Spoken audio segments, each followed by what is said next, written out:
Bismillahirrahmanirrahim. Alhamdulillahirabbil alamin, al-azizil ghaffar, alladzi alaina tadhkuratan lil qulubi wal absar wa tafsiratan lil albab wal ahbab, alladzi aqama al-khalqa wa sawwara fazahilahum fi hadhihi ad-dar wa shaghalahum bi muhafazatihi wa idamati al-afkar wa mulazamati al-i'ad wal ibtikar wa waffaqahum lid-da'i fi ta'atihi wa ta'ahhubi li dar al-qarar wal-hazari mimma yusqituhu wa yujibu dar al-bawar wal muhafazati ala dhalika ma'a taghayyur al-ahwal wal adwar. أحمده أبلغ حمد وأزكاه وأشمله وأنماه وأشهد أن لا إله إلا الله البر الكريم الرؤوف الرحيم وأشهد أن سيدنا محمدا عبده ورسوله وحبيبه وخليله الهادي إلى صراط مستقيم والداعي إلى دين قويم صلوات الله وسلامه عليه وعلى سائر النبيين وآل كل وسائر الصالحين أما بعد.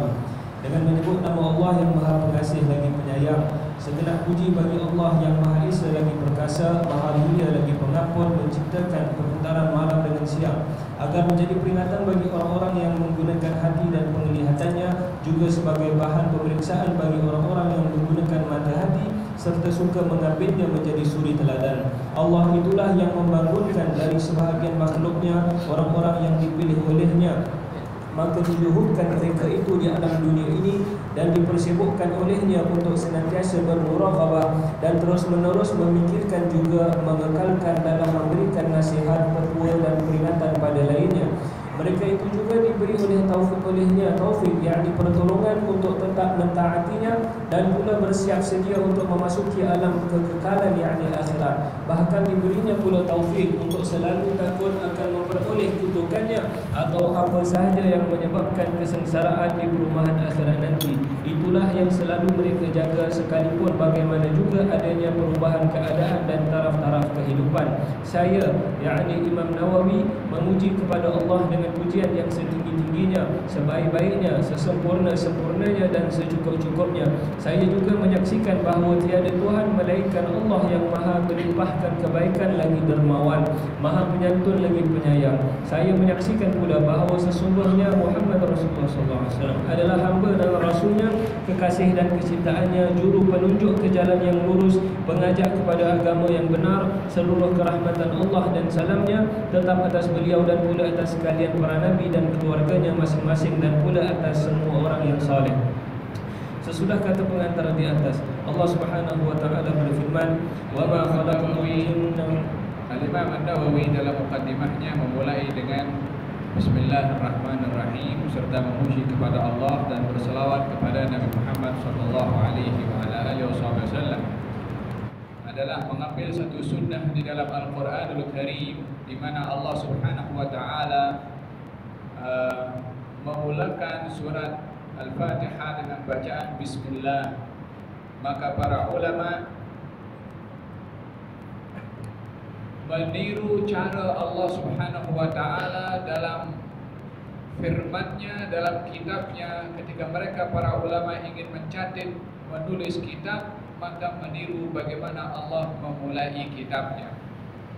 Allah memulai Al-Quran dengan bacaan Bismillahirrahmanirrahim. Maka semua para ulama ketika ingin mencatat kitab memulai juga dengan Bismillahirrahmanirrahim. Nabi Muhammad sallallahu alaihi wasallam bersabda, "Kullu amrin dibalin la yubda'u fihi bismillah fa huwa amrullah." Dalam riwayat yang lain, fa huwa ajtan. Setiap perkara baik yang tidak dimulai dengan bacaan Bismillahirrahmanirrahim, maka perbuatan baik itu kurang sempurna, kurang membawa berkah kalau tidak dimulai dengan Bismillahirrahmanirrahim. Ucapan Bismillahirrahmanirrahim akan membawa keberkatan kepada perbuatan yang kita lakukan. Apa saja perbuatan itu akan mendapatkan keberkatan dari Allah bila mana dengan mengucap Bismillahirrahmanirrahim. Di dalam seseorang itu bermakan, mengucapkan Bismillahirrahmanirrahim. Kenapa mengucapkan Bismillahirrahmanirrahim? Supaya mendapat keberkatan dalam makanan tersebut.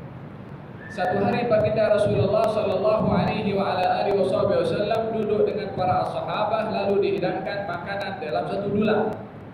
Lalu baginda belum menghulurkan tangan, maka sahabat pun diam menunggu Rasulullah mulai menghulurkan tangan. Maka baginda Rasulullah ketika diam, datang seorang lelaki terus menghulurkan tangannya kepada makanan untuk memulai makanan tersebut. Maka Nabi angkat tangan lelaki tersebut dan diketepikan. Tak lama datang seorang perempuan, datang juga untuk memulai makanan itu tanpa meminta izin kepada Nabi. Nabi angkat juga ke tepi. Kata baginda Rasulullah sallallahu alaihi wasallam, ketika aku diam belum memulai makanan ini, maka syaitan menghantarkan orang, yakni laki-laki tadi, supaya memulai makanan tanpa mengucapkan bismillah, sehingga makanan itu dimulai tanpa bismillah sehingga tak ada barakahnya. Aku dapat sentuh tangan syaitan ketika menghulurkan tangan laki-laki itu untuk memulai makanan tanpa mengucapkan bismillahirrahmanirrahim. Sengaja syaitan hantarkan laki-laki itu untuk memulai makanan tanpa bismillah untuk menghilangkan keberkatan daripada makanan tersebut. Ini bismillah yang membawa barakah kepada makanan. Nabi Allah Nuh alaihi salam ketika menaiki bahtera, apa yang dibaca oleh Nabi Nuh juga sebutan bismillah. Wa qala irkabu fiha bismillahi majriha wa mursaha inna rabbi laghafurur rahim. Dengan nama Allah Subhanahu wa taala. Keberkatannya menyebut nama Allah ketika menaiki bahtera atau kapal terbang ataupun kereta. Keberkatannya adalah keselamatan orang yang menaiki transport tersebut. Bismillah bila mana dibaca kepada sesuatu akan mendatangkan keberkatan kepada pekerjaan yang dilakukan oleh orang yang mengucapkan Bismillahirrahmanirrahim. Maka dalam hal ini mengucap bismillah, kalau di dalam penulisan buku akan membawa keberkatan kepada buku yang dicatat dan ditulis. Kalau dalam majlis akan membawa keberkatan kepada majlis dengan rahasia nama Bismillahirrahmanirrahim. Hukum mengucapkan bismillah ada 5. Hukum yang pertama, mengucapkan bismillah adalah wajib, seperti di dalam salat ketika membaca umul kitab al-Fatihah, karena Fatihah rukun dalam salat, salah satunya adalah bismillahirrahmanirrahim. Hukum yang kedua, mengucapkan bismillahirrahmanirrahim sunnah pada perkara-perkara yang digalakkan seperti penulisan buku, seperti makan dan seterusnya.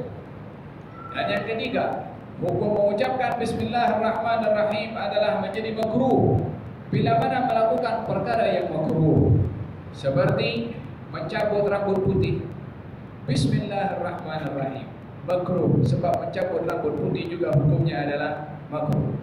Mengucapkan bismillahirrahmanirrahim akan menjadi haram bila mana melakukan perkara yang haram, seperti minuman yang haram. Bismillahirrahmanirrahim, haram 2 kali. Dan yang ketiga, mengucapkan bismillahirrahmanirrahim adalah mubah.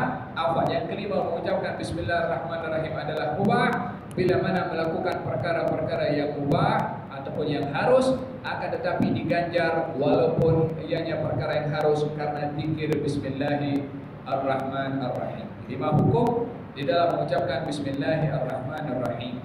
Gerak. Sesudah kata pengantar di atas, Allah Subhanahu wa taala berfirman, "Wa ma khalaqtul jinna wal insa illa liya'budun, ma uridu minhum min rizqin wa ma uridu an yut'imun."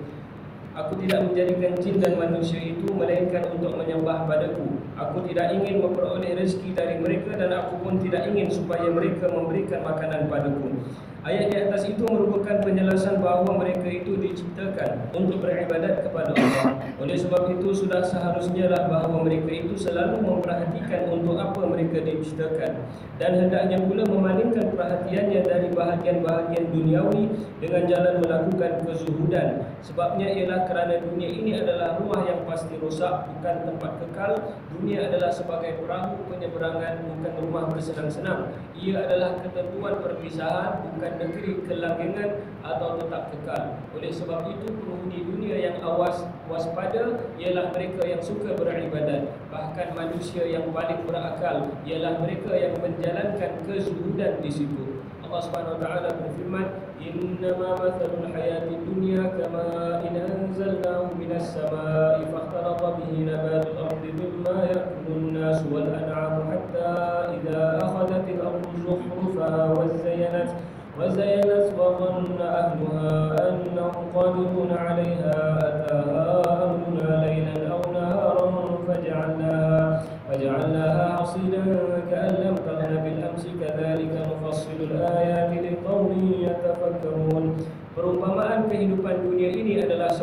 air hujan yang kami turunkan dari langit. Lalu tumbuhlah kerananya tanaman-tanaman bumi, di antaranya ada yang dimakan oleh para manusia dan binatang ternak. Kemudian setelah bumi mengenakan pakaian hiasannya dan menjadi indah permai, dan penduduknya menyangka bahawa mereka akan dapat menguasainya, tiba-tiba datanglah perintah kami pada waktu malam atau siang, lalu kami jadikan bumi itu sebagai ladang padi yang sudah dituai, seolah kemarinnya tidak ada apa juanya. Demikianlah kami jelaskan ayat-ayat itu kepada kaum yang berfikir. Ayat-ayat lain yang maknanya sejiwa dengan ayat yang tertera di atas itu amat banyak sekali. Benar-benar baiklah apa yang dikatakan oleh seorang penyair, inna lillahi ibadan futuna talaqud dunya wa khaful fitana nadharu fiha falamma alimu annaha laysat lihayyid wa qana ja'aluha hujjatan wattakhadhu salihal a'mali fiha sufuna. Sebenarnya Allah itu memiliki hamba-hamba yang cerdik. Mereka menceraikan dunia, mengasingkan diri dari dunia dan takut pada fitnah. Mereka memeriksa segala sesuatu di dunia itu, dan setelah mengetahui bahawa dunia itu memang bukan tanah air bagi setiap manusia yang hidup, maka mereka anggaplah dunia itu sebagai lautan yang dalam, dan amalan-amalan soleh dijadikanlah oleh mereka itu sebagai perahunya. Dalam hadis Nabi SAW mengatakan kepada Sayyidina Abdullah bin Umar, akhadha Rasulullah bimankibayya, Nabi memegang atau kepada bahu aku, kepada Abdullah bin Umar bin Khattab, mengatakan kun fid dunya ka'annaka gharibun aw 'abir sabil. Jadilah kamu di dunia ini umpama seorang asing atau orang yang sedang melintasi. 'Abir sabil yang sedang melintas sahaja. Diberikan perumpamaan kehidupan di dunia ini umpama orang asing, orang yang bermusafir, atau orang yang sedang melintasi jembatan yang pada akhirnya tidak akan berada di tempat tersebut untuk selama-lamanya, melainkan hanya sekedar melintasi sahaja. Kata Abdullah bin Umar mengatakan, fa idza asbahta fala tantadirul masa, fa idza amsayta fala tantadirus sabah. Kalau kamu berada di waktu pagi, jangan tunggu petang untuk beramal. Kalau kamu berada di waktu petang, jangan tunggu pagi untuk beramal. Gunakanlah di masa sehatmu sebelum datang masa sakitmu, dan masa hidupmu sebelum datang masa kematianmu. Ini kehidupan di dunia adalah sementara sahaja. Semua akan pergi berjumpa dengan Allah Subhanahu wa taala, akan tetapi hanya orang yang berjaya melintasi dunia ini adalah bila mana berbekalkan dengan amal. Wa tazawwadu fa inna khairaz zadi at-taqwa. Berbekallah kamu, sesungguhnya sebaik-baik bekal ketakwaan kepada Allah. Yatba'ul mayyit thalath, akan ikut bersama si mati tiga perkara: amaluhu wa maluhu wa ahluhu, amalnya, hartanya, dan juga keluarganya. Wa yarji'u ithnan, tapi balik ke rumah dua, yaitu ahluhu wa maluhu, keluarga dan juga hartanya. Wa yabqa amaluh, amalnya yang akan kekal menemani orang yang meninggal dunia berada di alam barzakhnya. Maka orang yang hidup di dunia berbekalkan dengan amal, amal adalah merupakan teman paling setia yang akan menemani orang yang beramal sampai ke barzakhnya. Adapun harta yang kita cari, harta yang bertungkus-lumus kita kumpulkan, keluarga yang kita jaga, yang kita beri nafkah, paling-paling sampai kepada tanah kubur itu sahaja. Lepas itu balik rumah tidak menemani kita dalam barzakh, hanya amal sahaja yang akan menemani seseorang di alam barzakhnya. Oleh karena demikian, berbekallah dengan teman yang tidak akan berpisah dengan kita ketika berada di alam barzakh, yang mana selain daripada amal akan meninggalkan kita di alam barzakhnya. Oleh karena demikian, kata baginda Rasulullah, mathali, perumpamaan saya hidup di dunia kamathali rajulin, umpama orang yang dia berteduh di bawah pokok yang rindang. Orang yang bermusafir, letih, singgah di tempat pokok yang rindang, duduk sesaat, dia tak akan bina rumah di bawah pokok itu, tak akan berniaga di pokok itu, akan tetapi untuk rehat sekejap, lepas itu akan menyambung perjalanannya. Hidup di dunia adalah cukup singkat, sesaat sahaja. Kata Imam Al-Ghazali mengatakan, umur umat Nabi Muhammad sallallahu alaihi wa ala alihi wasallam sebagaimana digambarkan oleh Rasulullah, a'mar ummati ma baina 60 ila 70. Umur umat aku ini antara 60 sampai 70 tahun. Wa qalilun menjawaza dzalik, sedikit sekali yang lebih daripada 60 dan 70 tahun itu. Al-Imam Al-Ghazali membahagikan orang yang kalau diberi umur oleh Allah 60 tahun, maka akan dipergunakan untuk tidur selama 60 tahun itu 20 tahun untuk tidur. Disebabkan oleh kerana satu hari manusia tidur 8 jam 1/3 daripada 24 jam. Kalau umurnya 60 tahun, potong 1/3, 20 tahun untuk tidur. Yang 40 tahun lagi, belum lagi masa balik, belum lagi jam kat tengah jalan, belum lagi borak-borak, belum lagi yang sembang-sembang, belum lagi untuk ibadah kepada Allah Subhanahu wa taala. Berapa masa yang kita gunakan untuk Allah Subhanahu wa taala? Ambil peluang umur yang singkat ini tapi diberkati oleh Allah Subhanahu wa taala untuk beramal, untuk kita berjumpa dengan Allah Subhanahu wa taala. Olehada dikatakan di sini orang yang cerdik pandai adalah yang menjadikan dunia ini adalah umpama bahtera untuk menuju kepada akhirat dengan amal yang saleh tentunya.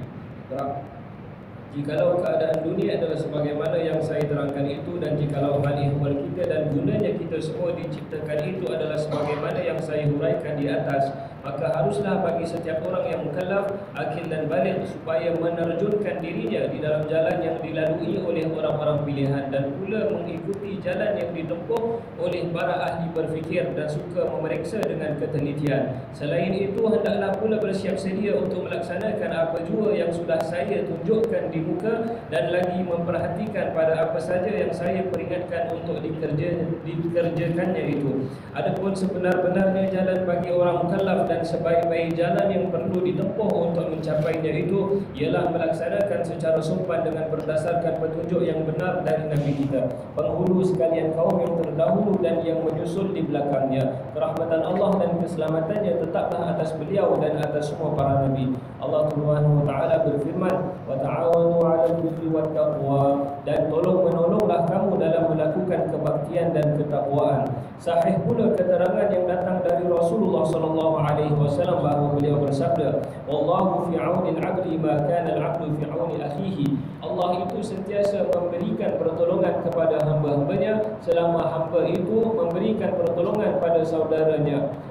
Sabdanya lagi, man dalla ala khairin falahu mithlu ajri fa'ilih. Barang siapa yang menunjukkan kepada sesuatu kebaikan, maka baginya adalah pahala sebagai orang yang mengerjakannya. Sabdanya pula, man da'a ila hudan kana lahu minal ajri mithlu ujuri man tabi'ahu la yanqusu dhalika min ujurihim syai'a. Barang siapa mengajak kepada sesuatu petunjuk yang benar, maka baginya adalah pahala sebagaimana pahala orang-orang yang mengikutinya, tidak dikurangi sedikit pun dari pahala-pahala mereka itu. Juga beliau itu pernah bersabda kepada Sayyidina Ali radhiyallahu anhu, "Wallahi la yahdiyallahu bika rajulan wahida khairul laka min humrin na'am." Demi Allah, nescayalah apabila Allah menunjukkan seseorang dengan perantaraanmu, maka hal itu adalah lebih baik bagimu daripada unta-unta yang merah-merah, yakni bagus-bagus. Maka saya berpendapat hendak mengumpulkan suatu ringkasan dari beberapa hadis yang sahih yang berisi sesuatu yang dapat digunakan sebagai petunjuk jalan bagi pemiliknya, yakni yang mempelajarinya ke akhirat, juga yang dapat menghasilkan adab-adab batiniyah dan zahiriyah padanya. Selain itu juga saya dapat menghimpun hadis-hadis yang menjelaskan berita kegembiraan atau yang menakutkan, yakni ancaman, dan lain-lain adab-adab yang beraneka warna bagi orang-orang yang menempuh jalan kebenaran, yakni yang berupa hadis-hadis yang menghuraikan kezuhudan, latihan-latihan jiwa, pendidikan akhlak, kesucian hati dan cara mengobatinya dari penyakit-penyakit hati itu, bahkan juga untuk menjaga anggota tubuh dan menghilangkan kebengkokannya, dan yang lain-lain lagi dari yang tersebut di atas, yang semuanya itu merupakan tujuan dari semua orang yang mempunyai kemakrifatan terhadap Allah. Di dalamnya saya tetapkan bahawa saya tidak akan menyebut melainkan hadis-hadis yang sahih dari segala yang jelas, dengan berpedoman pada kitab-kitab hadis sahih yang tersohor. Semua babnya saya dahului dengan menyebutkan sesuatu dari Al-Quran Al-Aziz, iaitu dengan mengemukakan ayat-ayat yang mulia. Ada pula yang saya jelaskan, iaitu sesuatu yang memerlukan pencocokan atau menghuraikan sesuatu makna yang agak samar pengertiannya dengan beberapa peringatan yang indah. Jikalau saya mengucapkan di akhir sesuatu hadis dengan kata-kata muttafaq alaih, atau disepakati atas kesahihannya, maka artinya itu ialah bahawa hadis tersebut adalah menurut riwayat Imam Bukhari dan Imam Muslim. Saya mengharap jikalau penyusunan kitab ini selesai, mudah-mudahan akan menjadi pembimbing bagi orang-orang yang memperhatikannya kepada arah kebaikan. Juga dapat merupakan tameng baginya dari segala keburukan dan segala yang merosakkan tubuh dan jiwa. Selain itu, saya juga meminta kepada saudara yang dapat memperoleh manfaat sekalipun sedikit dari kitab yang saya susun ini, sudilah kiranya mendoakan untuk saya, untuk kedua orang tua saya, guru-guru saya dan semua kekasih-kekasih kami serta segenap kaum muslimin. Akhirnya saya ucapkan bahawa kepada Allah yang Maha Mulialah saya berpegang, padanya saya berserah bulat serta bersandar. Bagi saya cukuplah Allah sebagai tempat berlindung. Dia adalah sebaik-baik yang diserahi. Tiada daya dan kekuatan melainkan dengan pertolongan Allah yang Maha Perkasa lagi bijaksana. Ini mukaddimah Imam An-Nawawi, seorang yang hidup pada awal abad, yang meninggal dunia pada awal abad yang ke-7. Beliau adalah Imam Yahya Syarafuddin An-Nawawi, salah seorang yang cukup masyhur dalam mazhab Imam Syafi'i, yang meninggal dunia lebih kurang tak sampai usianya 45 tahun dan belum berkahwin pun juga. Beliau termasuk daripada salah seorang yang ditulis oleh seorang ulama daripada Syam, Syekh Abu Huddah, yang mencatat buku Al-Ulama'ul Uzzab, yakni ulama-ulama yang tidak berkahwin, tapi bukan tak mahu kahwin. Al-ulama, ulama yang dia tidak berkahwin disebabkan masih menyibukkan ilmu berbandingkan kepada kahwin. Yakni masih sibuk untuk ilmu. Sebab apa sibuk untuk ilmu? Untuk berkhidmat kepada umat Islam yang hingga hari ini di mana saja mesti akan dikaji dan dibaca buku Imam Yahya Syarafuddin An-Nawawi, yang walaupun umurnya hanya 45 tahun akan tetapi karangannya begitu ramai dan begitu banyak. Ini menunjukkan keberkatan umur yang diberikan oleh Allah Subhanahu wa taala yang tidak didapat oleh orang yang mungkin umurnya lebih daripada beliau. Imam Al-Ghazali umurnya 55 tahun, hingga hari ini masih juga dikaji dan dibaca bukunya. Berapa ramai daripada mereka para ulama yang umurnya tidak panjang, akan tetapi namanya itu adalah sentiasa disebut seakan-akan mempunyai umur yang panjang karena hingga hari ini namanya disebut. Buku ini banyak tanda keikhlasan Imam An-Nawawi. Dalam catatan buku Riyadhus Shalihin, banyaknya orang yang berkhidmat mensyarahkan buku ini. Banyaknya orang yang mensyarahkan buku Riyadhus Shalihin, di antaranya adalah Qutuful Falihin, tidak ringkas, dan juga Dalilul Falihin, dan beberapa syarah-syarah yang lain yang para ulama sibuk untuk mensyarahkan tulisan kumpulan daripada Imam An-Nawawi yang dinamakan Riyadhus Shalihin, termasuk Imam Ad-Dhahabi. Bab 1. Babul ikhlasi wa ihdar niyyati fi jami'il a'mali wal aqwali wal ahwali al-barizati wal khafiyah. Keikhlasan dan menghadirkan niat dalam segala perbuatan, ucapan dan keadaan yang nyata dan samar. Allah Subhanahu wa taala berfirman, "Wa ma umiru illa liya'budullaha mukhlishina lahu ad-din hunafa wa yuqimus salata wa yutuz zakata wa dzalika dinul qayyimah." Dan tidaklah mereka itu diperintahkan melainkan supaya sama menyembah Allah dengan tulus ikhlas, menjalankan agama untuknya semata-mata, berdiri lurus dan menegakkan solat serta menunaikan zakat, dan yang sedemikian itulah agama yang benar. Allah Subhanahu wa taala berfirman pula, "Lan yanalallaha luhumuha wala dima'uha walakin yanaluhu taqwa minkum." Sama sekali tidak akan sampai kepada Allah daging dan darah binatang kurban itu, tetapi akan sampailah kepadanya ketakwaan kamu sekalian. Allah Subhanahu wa taala berfirman pula, "Qul in tukhfu ma fi sudurikum aw tubduhu ya'lamullah." Katakanlah wahai Muhammad sallallahu alaihi wasallam, sekalipun kamu sembunyikan apa jua di dalam hatimu ataupun kamu tampakkan sekaliannya, pasti diketahui juga oleh Allah. Al-awwal, وعن أمير المؤمنين أبي حفص عمر بن الخطاب بن نفيل بن عبد العزى بن رياح بن عبد الله بن قرط بن رزاح بن عدي بن كعب بن لؤي بن غالب القرشي العدوي رضي الله عنه قال سمعت رسول الله صلى الله عليه وسلم يقول إنما الأعمال بالنيات وإنما لكل امرئ ما نوى فمن كانت هجرته إلى الله ورسوله فهجرته إلى الله ورسوله ومن كانت هجرته لدنيا يصيبها أو امرأة ينكحها فهجرته إلى ما هاجر إليه متفق على صحته رواه إمام المحدثين أبو عبد الله محمد بن إسماعيل بن إبراهيم بن المغيرة بن بردزبة الجعفي البخاري وأبو الحسين مسلم بن الحجاج بن مسلم القشيري النيسابوري رضي الله عنهما في صحيحيهما اللذين هما أصح الكتب المصنفة. Pertama, dari Amirul Mukminin Abu Hafs yaitu Umar bin Al-Khattab bin Nufail bin Abdul Uzza bin Riyah bin Abdullah bin Qurt bin Razah bin Adi bin Ka'ab bin Lu'ay bin Ghalib Al-Qurashi Al-Adawi radhiyallahu anhu berkata, saya mendengar Rasulullah sallallahu alaihi wasallam bersabda, hanya saja semua amal perbuatan itu dengan disertai niatnya dan hanya saja bagi setiap orang itu apa yang telah menjadi niatnya.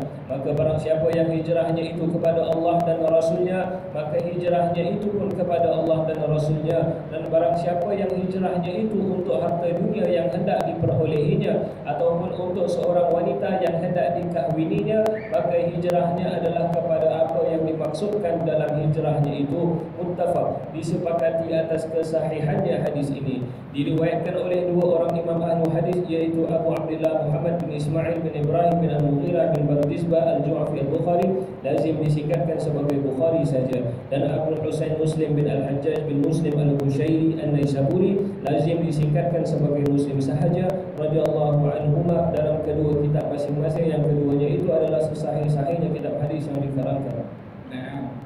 Al-Imam An-Nawawi meletakkan dalam bab pertama penulisan buku Riyadhus Shalihin bab yang berkaitan dengan masalah yang penting yang ianya terkait dengan kehidupan kita keseharian.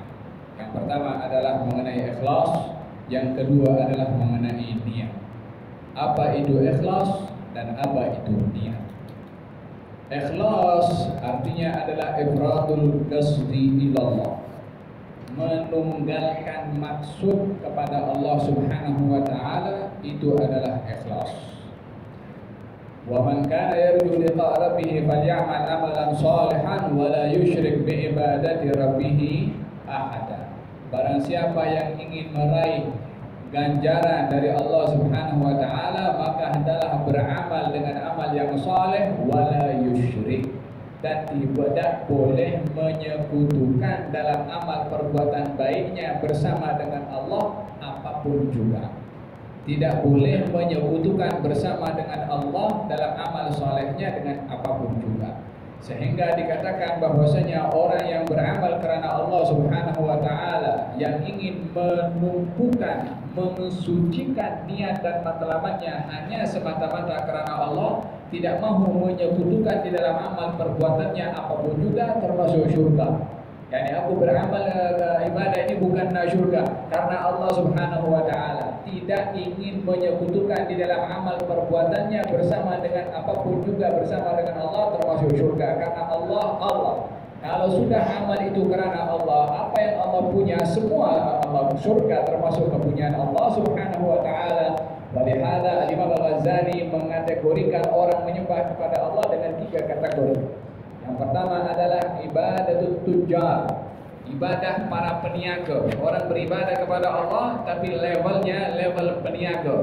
Apakah maksud ibadatut tujjar? Orang peniaga itu kalau berniaga, dia nak untung daripada jualan barangan yang diniagakan, dia nak untung.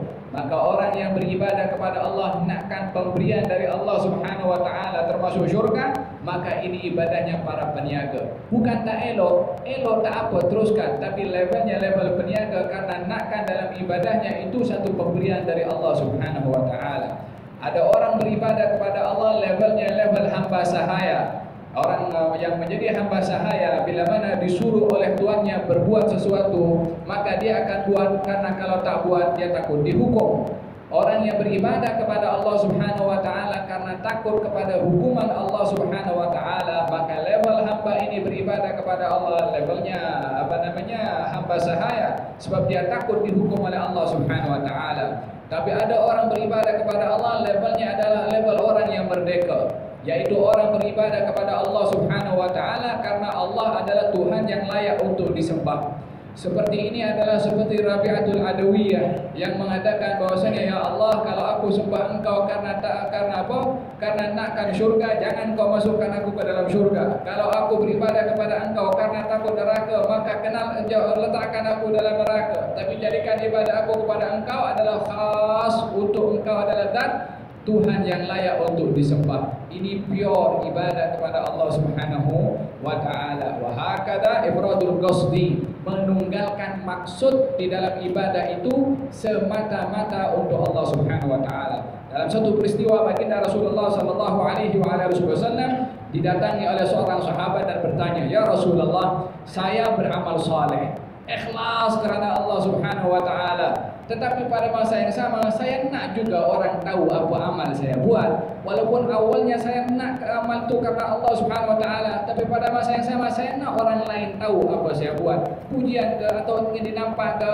Kata baginda Rasulullah setelah diam sesaat, baca ayat akhir surat Kahfi tadi, "Faman kana yarju liqa rabbih falyamal amalan salihan wa la yusyrik bi'ibadati rabbih ahada." Barang siapa yang nakkan berjumpa dengan Allah dengan ganjaran, maka hendaklah beramal dengan amal yang saleh, jangan menyekutukan bersama dengan Allah apapun juga, termasuk pujian daripada orang, sanjungan daripada orang, ataupun ingin ditengok oleh orang. Mesti pure untuk Allah Subhanahu wa taala. Oleh hada mereka para as-salihin bila mana ingin beribadah kepada Allah Subhanahu wa taala, setelus-telus ibadah berusaha untuk menyembunyikan itu ibadah. Dan tidak mudah untuk ikhlas, adalah ibadah yang paling susah adalah ibadah yang ikhlas. Faham tu? Oleh hada seseorang itu setiap orang mempunyai rasa ingin ditengok, ingin dipuji, ingin dilihat. Oleh hada dalam hadis yang sahih, dalam Sahih Muslim atau Sahih Bukhari, dikatakan awal man tusa'ar, orang pertama yang akan dicampakkan oleh Allah ke dalam api neraka adalah orang yang berilmu, orang yang baca Quran, orang yang dia berjihad, dan juga orang yang dia suka bersedekah. Kalau orang berilmu dipanggil, orang ahli Quran pun dipanggil, "Mada amilta?" Apa kamu buat di dunia? Dia kata, "Ya Allah, aku beramal mengajarkan ilmu karena Engkau." Allah berfirman, "Kadzibta," kamu dusta. Wa taqulul malaikatu kadzibta, kamu dusta, kata malaikat yang menjadi saksi.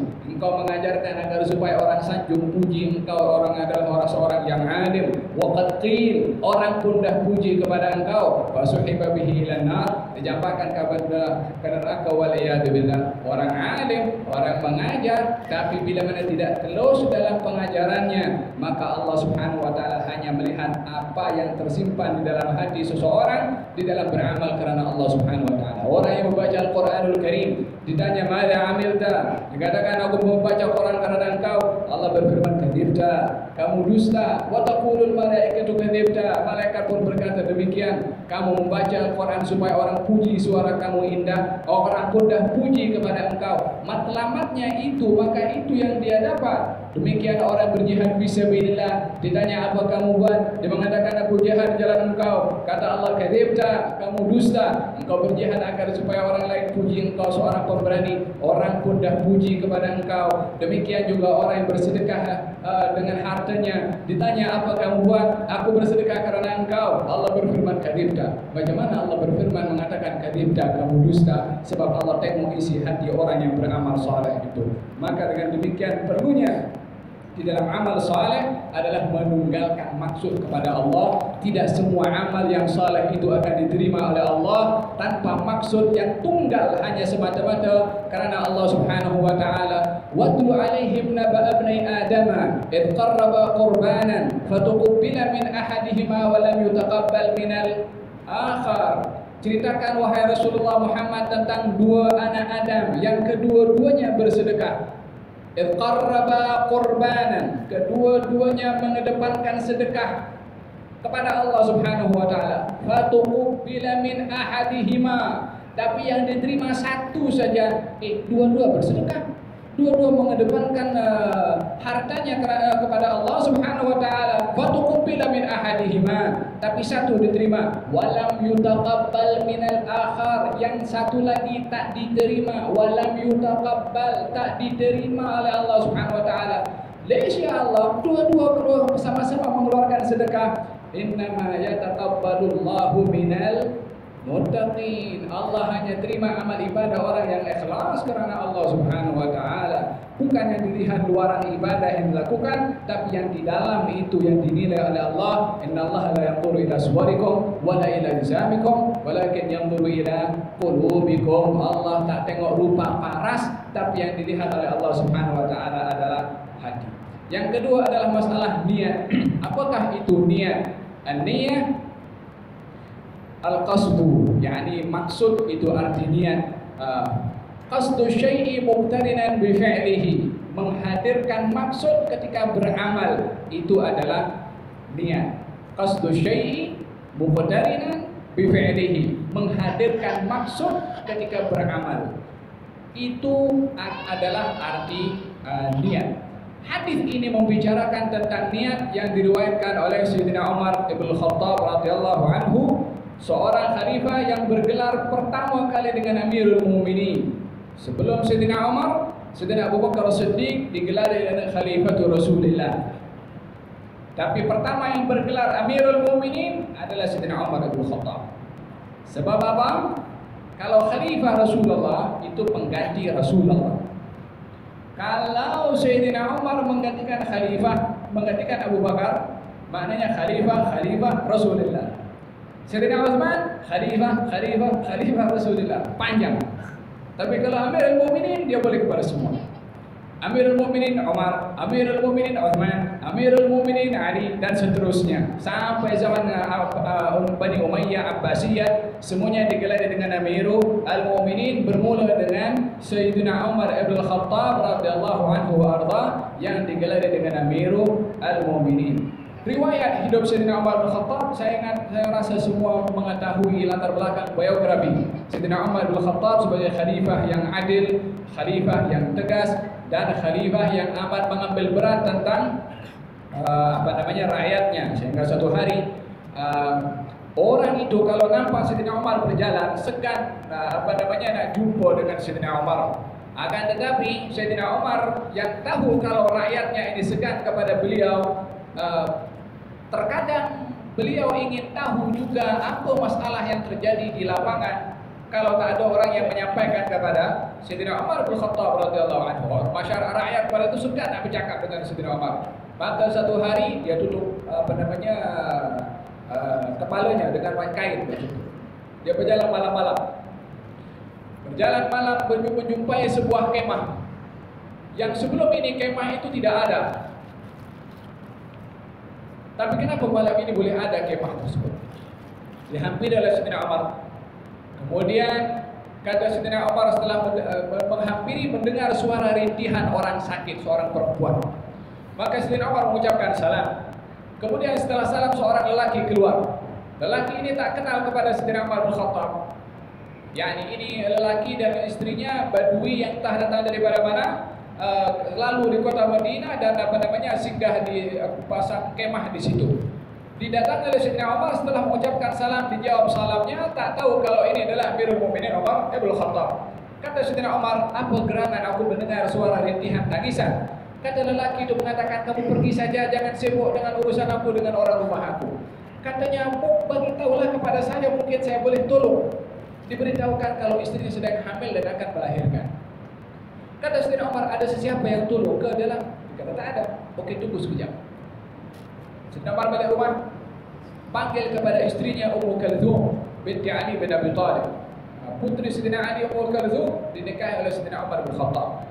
Kata Sayyidina Umar mengatakan, ya bintal akramin, wahai anak orang yang mulia. Memanggil kepada istrinya.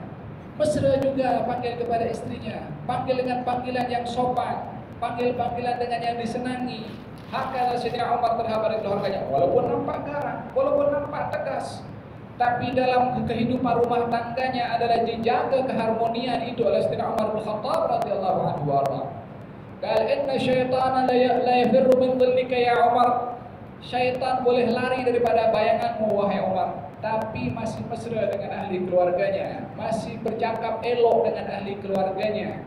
Kata Sayyidina Umar, ya bintul akramin, mahukah kamu untuk mendapatkan ganjaran daripada Allah Subhanahu wa taala? Kata Sayyidah Ummu Kalthum, apa itu wahai Amirul Mukminin? Panggil pun Amirul Mukminin, padahal suaminya sendiri.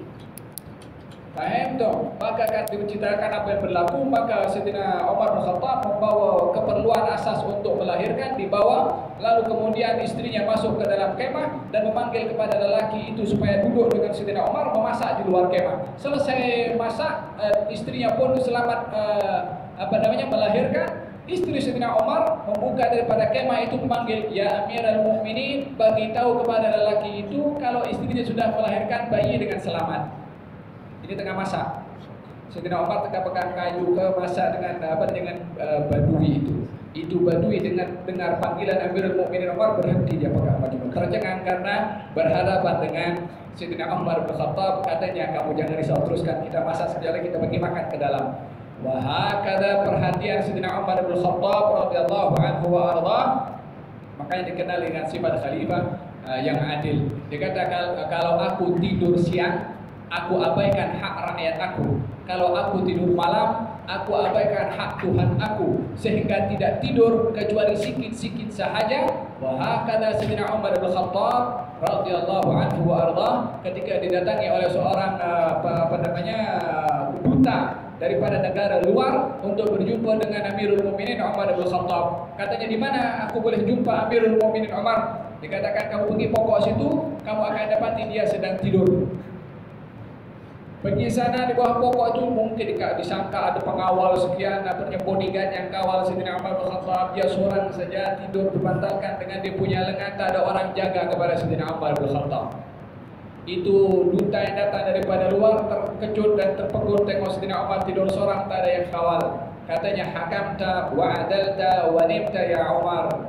Engkau pun menghukum, engkau adil, maka engkau tidur dengan tenang, tak ada orang kacau. Sebab kepimpinan Sayyidina Umar bin Khattab radhiyallahu anhu warḍah. Beliau meriwayatkan innamal a'malu binniyat, yakni meriwayatkan hadis daripada Nabi sallallahu alaihi wasallam, innamal a'malu binniyat, sesungguhnya amal perbuatan itu dinilai dengan niatnya.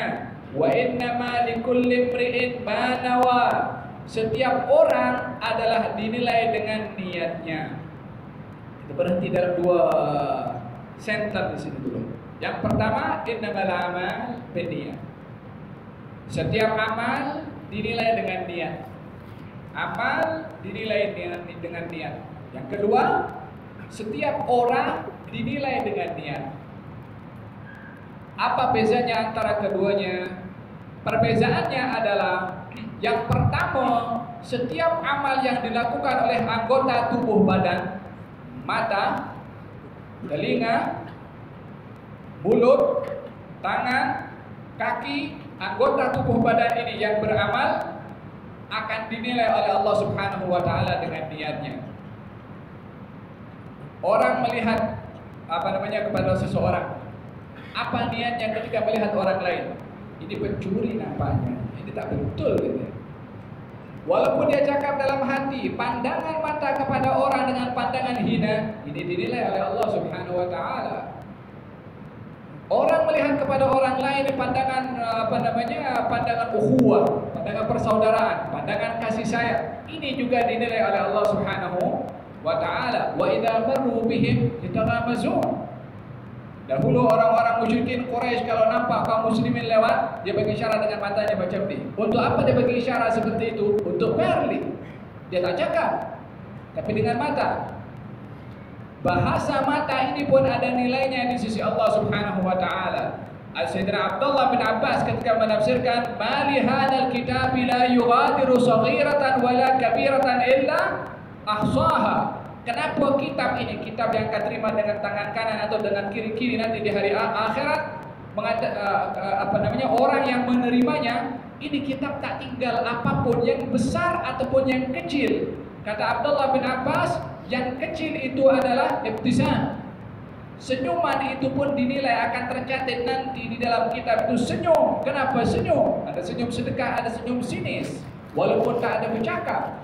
Ini di antara amalan-amalan yang dinilai dengan niat mata, telinga, mulut, kaki dan tangan. Amalannya apa yang dibuat baik atau buruknya, baik atau tidaknya bergantung kepada niat yang dilakukan oleh seorang tersebut. Ammar bin Yasir mengatakan Hubal, mengatakan nama berhala, tapi dalam hatinya dia tidak mahu menyanjung kepada berhala-berhala tersebut. Allah Subhanahu wa taala jaga, ikrarkan dan mensucikan apa yang ada di dalam hati Ammar bin Yasir tentang keimanannya, walaupun lafaznya berkata dengan kata yang zahirnya adalah syirik kepada Allah Subhanahu wa taala. Ingat, dalam hal ini adalah anggota tubuh badan ini, amal perbuatannya yang dinilai oleh Allah Subhanahu wa taala adalah niatnya. Yang kedua, wa innama likulli imri'in ma nawa. Setiap orang dinilai dengan niatnya.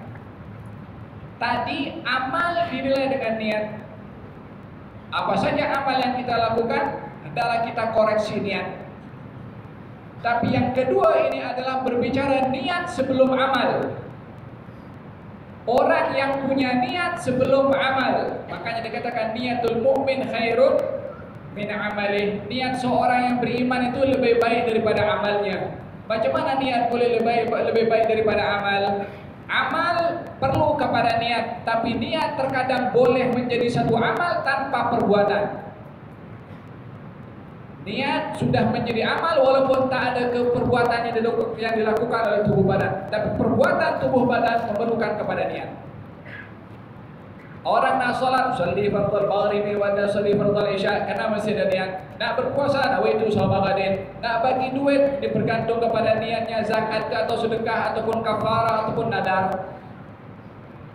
Amal yang dilakukan ini perlu kepada niat. Haji pakai ihram, semua orang pakai ihram. Ada yang umrah, ada yang haji, ada yang dua-dua. Mana yang membuktikan yang mana haji, yang mana umrah, yang mana dua-dua sekali? Niat. Orang kasih basuh muka semua, basuh muka, basuh tangan semua, mungkin untuk kasih basah, ada yang untuk wudu dengan niat. Orang mandi, apa membedakan mandi biasa dengan mandi sunnah ataupun mandi wajib? Niat. Semua perbuatan perlu kepada niat. Tapi terkadang niat tak memerlukan kepada perbuatan atau diganjar oleh Allah tanpa berbuat. Wa innama likulli imri'in ma nawa. Setiap orang itu akan diberi ganjaran oleh Allah bergantung kepada niatnya. Contohnya, seseorang yang dia pergi ke umrah, kemudian dia mengatakan saya akan pergi ke umrah.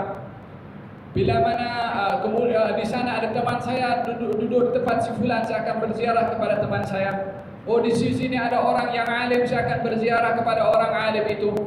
Orang saya kalau jumpa kepada si fulan bin fulan, saya akan bagi sedekah kepada fulan bin fulan. Berapa niat? 4-5 niat. Dia pergi umrah atau dia pergi haji, orang alim itu tak ada di situ untuk diziarahi. Teman yang ada yang awalnya nak diziarahi lagi travel pergi tempat lain, umpamanya si fulan yang akan diberi sedekah itu tak terjumpa untuk diberikan. Niatnya sudah ada tapi perbuatannya tidak dilakukan. Ini orang yang sudah niat walaupun amalnya tak dibuat, diganjar oleh Allah Subhanahu wa taala sebab niatnya tadi walaupun amalnya tak dibuat. Wa innama likulli imri'in ma nawa. Seorang itu dinilai bergantung kepada niatnya sahaja. Orang nak tidur malam, sebelum tidur dia niat, aku kalau bangkit malam aku akan qiyamul lail dan membaca Quran. Telajak sampai kepada subuh tak bangun malam, diganjar oleh Allah Subhanahu wa taala dengan niatnya tersebut. Tapi niatnya sungguh-sungguh. Kalau sebelum tidur nak bangkit malam, kalau memang bangkit jangan dia sambung balik tidur. Bergantung kepada kesungguhan niat itu yang dinilai oleh Allah Subhanahu wa taala dengan diganjar oleh Allah Subhanahu wa taala. Dahulu orang tua kalau mendidik kepada anaknya nak pergi mengaji, dia berpesan kepada anaknya, wahai anakku, kalau kamu keluar daripada rumah, jumpa kepada orang tua, kamu mulai dulu dengan salam. Kalau jumpa dengan orang yang memerlukan kepada panduan menyeberang jalan, pandulah, selamatkan sampai orang itu menyeberang jalan. Kalau kamu jumpa benda tajam di tepi jalan, ambil dan selamatkan benda itu supaya tak kena kepada orang lain. Ini 45 niat diajar oleh mak bapak kepada anaknya sebelum pergi mengaji. Jadi anak itu sudah tertanam dalam pikirannya sekian banyak niat. Tak jumpa orang tua, tak jumpa benda tajam, tak jumpa orang yang perlu ditolong, tak jumpa sesiapapun juga. Niat yang sudah diajarkan oleh orang tuanya kepada anak tersebut akan diganjar oleh Allah Subhanahu wa taala walaupun amalnya tidak dibuat. Ini salah satu maksud daripada bunyi hadis wa innama likulli imri'in ma nawa. Setiap orang itu dinilai dengan niatnya. Apa yang menjadi niat itu yang dinilai oleh Allah Subhanahu wa taala. Kita tengok bagaimana niat dalam Al-Qur'anul Karim. Allah Subhanahu wa taala menyebutkan tentang masalah niat yang perlu untuk menjadi iktibar dan bagaimana pentingnya seseorang itu mempunyai niat di dalam hidup ini. Kata orang ahli hikmah mengatakan an-niyatu madiyah. Itu niat umpama kalau orang naik kereta apa itu namanya? Steering. An-niyatu madiyah. Itu niat umpama steering yang membawa kita pergi kemana. An-niyatu madiyah. Dalam Al-Quranul Karim Allah Subhanahu wa ta'ala memberikan contoh bagaimana niat itu begitu istimewa di sisi Allah sehingga seorang perlu untuk menanamkan niat dalam hidup. Dalam kisah ibu kepada Siti Maryam namanya Hannah. Ketika hamil, dia pasang niat. Apa katanya? Inni nadartu laka ma fi batni muharraran fataqabbal minni. Allah, aku pasang niat nadar. Janin yang ku kandung ini untuk ku jadikan, ini niatlah, untuk ku jadikan muharraran. Muharrar yakni orang yang berkhidmat di rumah Allah Subhanahu wa taala Baitul Maqdis waktu itu. Dan itu adalah merupakan satu tugasan mulia kepada orang yang berkhidmat di rumah Allah Subhanahu wa taala. Subhanallah, zaman kita sekarang orang anggap remeh-temeh bekerja di rumah Allah Subhanahu wa taala. Dahulu menjadi impian, menjadi nadar, menjadi cita-cita, menjadi niat kepada para salihin, para anbiya pun juga untuk berkhidmat di rumah Allah Subhanahu wa taala di masjid. Fataqabbal minni, ya Allah, terimalah nadarku ini. Ini niat daripada ibu Siti Maryam. Falamma wada'atha, ketika ibu Maryam melahirkan bayinya, yaitu perempuan, qalat rabbi inni wada'tuha untha. Ya Allah, aku lahirkan bayi perempuan. Wallahu a'lamu bima wada'at. Allah Maha mengetahui apa yang dilahirkan oleh ibu Siti Maryam. Walaysa dzakaru kal untha. Laki-laki tak sama dengan perempuan. Wa inni samaituha Maryam. Saya bagi nama dia Maryam. Wa inni u'idzuha bika, dan aku berlindung denganmu ya Allah untuknya. Wa dzurriyyataha minasyaitonir rajim, dan keturunannya daripada syaitan ar-rajim. Fataqabbalaha rabbuha biqabulin hasanin wa ambataha nabatan hasanan wa kaffalaha Zakaria kullama dakhala 'alaiha Zakaria al-mihrab wajada rizqa, sampai akhir ayat cerita itu. Diterima oleh Allah Subhanahu wa taala. Apa yang diterima oleh Allah? Niatnya tadi, nadarnya tadi. Macam mana diterima oleh Allah Subhanahu wa taala? Syariat waktu itu, orang yang berkhidmat di rumah Allah mesti laki-laki. Akan tetapi lahir bayi yang diinginkan oleh si orang ibu yang punya niat anaknya berkhidmat di rumah Allah, jantinanya perempuan. Tak sesuai dengan syariat yang dituntut pada ketika itu. Nakkan laki-laki dapat anak perempuan, tak komplain kepada Allah, Allah kenapa kau bagi aku perempuan, aku nak laki-laki. Kita cakap macam tu. Aku takkan anakku jadi orang berkhidmat di rumahmu. Kita cakap macam tu. Tahu kalau apa yang diputuskan oleh Allah jauh lebih baik daripada apa yang diinginkan. Dan sifat seorang hamba adalah mesti menyerahkan bukan hanya apa yang dilakukan, tapi yang diinginkan pun juga mesti diserahkan kepada Allah, walaupun bercanggah dengan apa yang diinginkan sebenarnya. Allah Maha tahu apa terbaik untuk hambanya, yang kita tidak tahu apa yang terbaik untuk kita, apatah lagi untuk orang lain. Tapi Allah Maha tahu. Maka diterima oleh ibu Maryam. Maka wa inni samaituha Maryam, saya bagi nama dia Maryam. Apa itu Maryam artinya?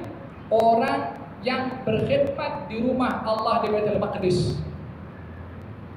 terlepas daripada apa yang menjadi cita-cita dan niatnya menghendaki anak laki-laki berkhidmat di rumah Allah, tak dilepaskan namanya kepada anak perempuannya, disesuaikan nama itu dengan niat ibu tadi. Walaupun jantina tak sesuai, tak apa, aku bagi nama sesuai dengan aku punya niat.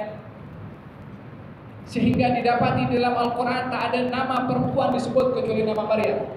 Disebabkan nama itu punya sejarah kenapa Maryam itu diberi nama dengan niat seorang ibu tadi. Dan dipuji berkali-kali di dalam Al-Quran. Lebih 30 kali nama Maryam disebut oleh Allah. Yang tidak ada nama-nama perempuan sesiapapun juga, walaupun perempuan termulia, yang disebut dalam Al-Quran kecuali Maryam. Sebab apa? Itu nama mempunyai sejarah tersendiri dengan niat seorang ibu yang menghendaki anak yang dikandungnya menjadi orang berkhidmat di rumah Allah Subhanahu wa ta'ala. Ingat dalam hal ini kesan daripada niat itu, nama Maryam berkali-kali disebut dalam Al-Quran. Nama Maryam dinamakan salah satu surat di dalam Al-Quran namanya Maryam. Bahkan nama Maryam itu adalah disebutkan berkali dinisbahkan kepada Ruhullah Isa bin Maryam. Dan juga nama Maryam itu sendiri dipuji oleh Allah dengan gelaran As-Siddiqah. Wa Maryam ibnat Imran allati ahsanat farjaha fanafakhna fihi min ruhina wa saddaqat bi kalimati rabbiha wa kanat minal qanitin. Dipuji oleh Allah Subhanahu wa taala. Maryam, ini Maryam daripada mana muncul? Daripada niat seorang ibu tadi itu. Yang hebat itu punya niat yang begitu mulia sehingga niatnya dijaga oleh Allah Subhanahu wa taala. Hadirin hadirat yang dirahmati oleh Allah Subhanahu wa taala, pentingnya untuk seseorang sentiasa mempunyai niat kepada Allah. Niat seseorang itu tidak akan diabaikan dan dihampakan oleh Allah. Terkadang orang yang niat boleh meninggal dunia, tapi niatnya tetap dijaga oleh Allah Subhanahu wa taala. Orang yang punya niat yang baik walaupun orangnya tidak lagi di dunia, tapi niatnya dijaga oleh Allah Subhanahu wa taala. Inilah keistimewaan niat berbandingkan kepada amal-amal yang bersifat al-jawarih, yaitu tindakan amal perbuatan tubuh badan. Faham dong? Hakadat. Wa innama likulli imrin ma nawa. Perumpamaannya, faman kana hijratuhu ilallahi wa rasulih. Orang yang berhijrah karena Allah dan Rasulnya, maka dia akan dapat ganjaran karena Allah dan Rasulnya. Yang berhijrah karena dunia atau perempuan yang ingin dinikahi, dia dapat apa yang diniatkan. Tadi dikatakan amal bergantung kepada niat. Kalau niat hijrahnya karena Allah dan Rasulnya, maka hijrahnya dapat ganjaran daripada Allah Subhanahu wa ta'ala. Dan juga kalau karena dunia atau perempuan, maka ia akan dapat apa yang diniatkan. Terkadang yang diniatkan tak didapat. Kisah ini dikenali dengan satu muhajir namanya Muhajir Ummu Qais. Seorang muhajir Ummu Qais, yakni seorang laki-laki berhijrah daripada Mekah ke Madinah untuk menikah dengan seorang perempuan bernama Ummu Qais. Ikut hijrah bersama dengan para sahabat daripada Mekah ke Madinah, menempuh perjalanan yang jauh, tapi tujuannya nak berkahwin. Ummu Qais mengatakan, kalau kamu nak aku berkahwin dengan engkau, kau akan datang ke depan. Dia pun datang berhijrah daripada Mekah ke Madinah. Untuk apa? Untuk kahwin. Apa yang dia dapat? Dia dapat itu yang apa yang diniatkan. Wa innama likulli imri'in ma nawa. Setiap orang akan dinilai dengan niatnya. Siapa orang berhijrah karena Allah dan Rasulnya, dia akan dapat ganjaran seperti mana dengan niatnya. Yang hijrah karena dunia ataupun karena perempuan yang akan dinikahi, dia pun juga akan dapat sesuai dengan apa yang diniatkan. Ini hadis adalah menceritakan tentang pentingnya masalah an-niyah. An-niyatu matiyah. Niat itu adalah umpama mustahil. Moga-moga Allah Subhanahu wa taala menganugerahkan kepada kita kesempurnaan di dalam niat, dan mudah-mudahan diilhami sentiasa oleh Allah niat-niat yang baik, dijauhkan oleh Allah Subhanahu wa taala daripada niat-niat yang tidak baik. Mudah-mudahan Allah Subhanahu wa taala anugerahkan kepada kita keikhlasan di dalam beribadah, karena hanya ibadah yang ikhlas diterima oleh Allah Subhanahu wa taala. Dan moga-moga Allah Subhanahu wa taala menjaga kita semua, merahmati kita semua, mengampunkan kita semua. Dan moga-moga Allah Subhanahu wa taala berkati majelis kita pada malam hari ini di Masjid Al-Muhajirin. Yang moga-moga Allah Subhanahu wa taala menjadikan jiwa kita adalah mendapat walaupun sedikit serpihan daripada sifat golongan al-muhajirin yang berhijrah bersama dengan Rasulullah SAW dalam bab yang bercerita tentang hijrah. Moga-moga Allah Subhanahu wa taala memberikan kepada kita hakikat hijrah yang sebenar, yaitu meninggalkan atau menghijrahkan diri daripada segala yang dilarang oleh Allah Subhanahu wa taala. Al-muhajir man hajara ma nahallahu anhu. Seorang berhijrah adalah orang yang meninggalkan semua yang dilarang oleh Allah Subhanahu wa taala. Moga-moga Allah Subhanahu wa taala memberkati kita di surga Masjid Al-Muhajirin untuk menjadi golongan orang-orang berhijrah, dan mudah-mudahan Allah Subhanahu wa taala berkati kepada pengurusi masjid dan jawatan kuasa imam-imamnya, mengangkat derajat mereka di sisi Allah Subhanahu wa taala, dijadikan mereka dalam golongan orang-orang yang mulia yang berkhidmat di rumah Allah seperti mana kemuliaan Siti Maryam berkhidmat di rumah Allah Subhanahu wa taala. Dan moga-moga Allah Subhanahu wa taala menjadikan rumah-rumah Allah sentiasa berada dalam hati dan jiwa kita, rindu untuk mendatangi rumah-rumah Allah, mengimarahkan rumah-rumah Allah dengan ibadah, dengan bacaan Quran dan majlis ilmu, insyaallah. Hadza billahi taufiq wa billahi